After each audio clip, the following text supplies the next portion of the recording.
ఆ ఫార్మా కంపెనీలో జరిగిన దారుణం నిజంగా చాలా దురదృష్టకరం. 17 మంది చనిపోయారు, 41 మందికి గాయాలయ్యాయి. గతంలో ఎన్నో ప్రమాదాలు జరిగినా కూడా ఎప్పుడూ జరగనటువంటి విషాదం చోటు చేసుకుంది.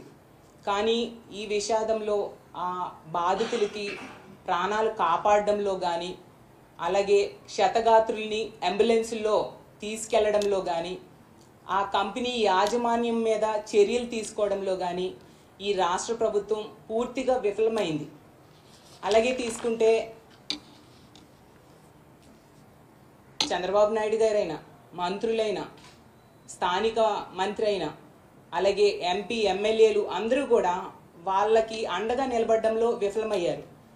చంద్రబాబు నాయుడు గారు ఈ కూటమి ప్రభుత్వం ఎక్కడో మదనపల్లిలో పేపర్స్ తగలబడిపోతే హెలికాప్టర్ ఇచ్చి డీజీపీని పంపించారు.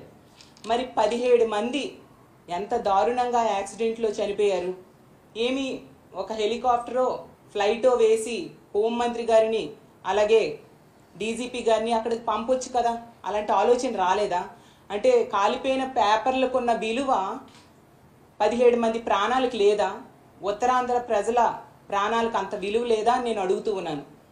అలాగే తీసుకుంటే పాయకరావుపేట ఎమ్మెల్యే గారు, ఆవిడ ఎంతసేపు కూడా జగనన్నని తిట్టడం కోసమే ఆవిడ టైం వెచ్చిస్తారు తప్ప ఎక్కడా బాధ్యతగా తనకిచ్చిన బాధ్యతని నెరవేర్చడం మనం చూడలేదు. ఎంతమంది చనిపోయినా కూడా చంద్రబాబు నాయుడు గారు పరామర్శకు వెళ్ళాక ఒక ఉన్నత స్థాయిలో సమీక్ష చేయాల్సిన అవసరం లేదా? రాష్ట్ర స్థాయిలో సమీక్ష చేశారా? ఒక industries department, factories department, pollution department, కార్మిక శాఖ వీళ్ళందరితోని ఒక ఫైర్ డిపార్ట్మెంటు, ఎలక్ట్రికల్ డిపార్ట్మెంటు రాష్ట్ర స్థాయిలో ఉంటాయి కదా, వీళ్ళందరితో కలిపి ఒక సమీక్ష చేశారా? ఇది ఏమీ చేయకుండా వీకెండ్కేమో స్పెషల్ ఫ్లైట్లో హైదరాబాద్ వెళ్ళిపోయారు. సరే మంచిదే, కానీ ఇది చేసి వెళ్ళొచ్చు కదా.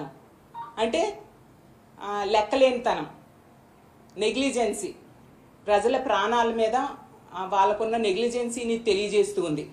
అలాగే తీసుకుంటే వీళ్ళేమో వాళ్ళు బాధ్యత నెరవేర్చడంలో ఘోరంగా విఫలమయ్యి మళ్ళీ తిరిగి గత ప్రభుత్వం మీద, మా జగనన్న మీద బురద జల్లడానికి ప్రయత్నిస్తూ ఉన్నారు.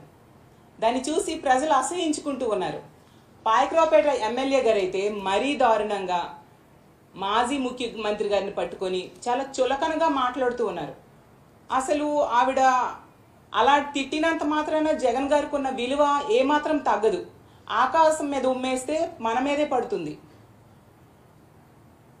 అసలు అనిత గారికి నేను ఒకటే అడుగుతూ ఉన్నాను, అమ్మ మీరు వాడుతున్న భాష, మీరు మాట్లాడుతున్న మాటలు ఈ సభ్య సమాజం వింటే ఏమనుకుంటుంది? రాష్ట్రంలో ఉన్న తల్లిదండ్రులు ఏంటి ఈవిడ ఎలాంటి భాష మాట్లాడుతున్నారు, మా పిల్లలు ఇది నేర్చుకుంటారేమో అని భయపడుతూ ఉన్నారు మీ భాష చూసి. అందరి వరకు ఎందుకు మీ పిల్లలు అడగరా, అమ్మ ఏంటి ఎలాంటి భాష మాట్లాడుతున్నావు అనేసి?